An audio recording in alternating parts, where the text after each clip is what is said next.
మన అబ్బాయి చౌదరి నేను చాలా తక్కువ అంచనా వేసి వచ్చా. లండన్లో తిరిగి వచ్చాడు, చదువుకుని వచ్చాడు. చింతమనేని ప్రభాకర్ లాంటి ఒక్కొక్క కుక్కని ఏ రకంగా ఎదుర్కొంటాడు, అటువంటి దున్న పోతుని ఈ మృదుమధురమైన పావురం ఏ రకంగా ఎదుర్కొంటుందా అని చాలా కుతూహలంగా వచ్చా. ఇప్పుడు నాకు అనిపిస్తుంది పాపం చింతమనేని, నేనైతే నీ నాలుగు కోస్తానని చెప్పా, గుర్తుందా? రే చింతమనేని,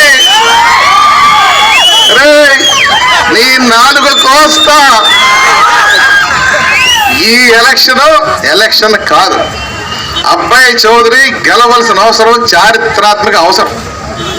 ఆంధ్ర రాష్ట్రమే కాకుండా మొత్తం భారతదేశం కూడా చూస్తుంది ఎవరు గెలుస్తారా. చింతమనేని గెలిచాడా ప్రజాస్వామ్యానికి సమాధి, అంబేద్కర్ గారికి సమాధి.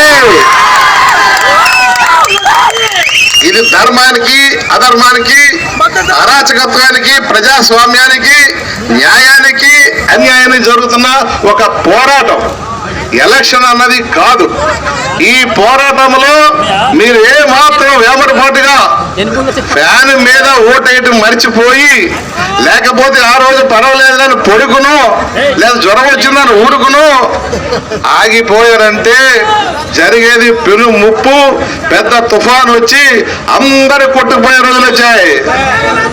చింతమనేనికి గట్టి జవాబు చెప్తే భారతదేశంలో ఢిల్లీలో కూడా నన్ను చాలా మంది అడిగారు, అన్నా ये क्या हो रहा है, ये आंध्र में क्या हो रहा है, what's happening, who is this bastard. నేను చెప్పాను साले को मैं देखूंगा इलेक्शन में देखूंगा. నేను ఎలక్షన్ లో చూస్తా. అంబేద్కర్ ఇచ్చిన ఓటు మా దగ్గర కత్తి,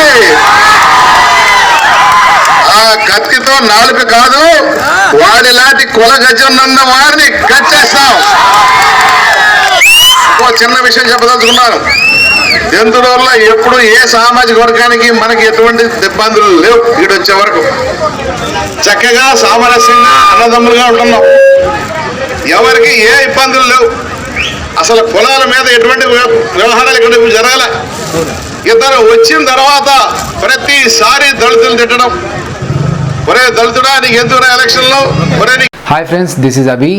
please subscribe to Vishaka View YouTube channel. Please subscribe to Vishaka View. Hi everyone, this is Yashwant here. Please like, share and subscribe Vishaka View. Please like, share and subscribe Vishaka View. So my homeland Visakhapatnam. I love Vizag. Please subscribe Vishaka View. Thank you. Thank you.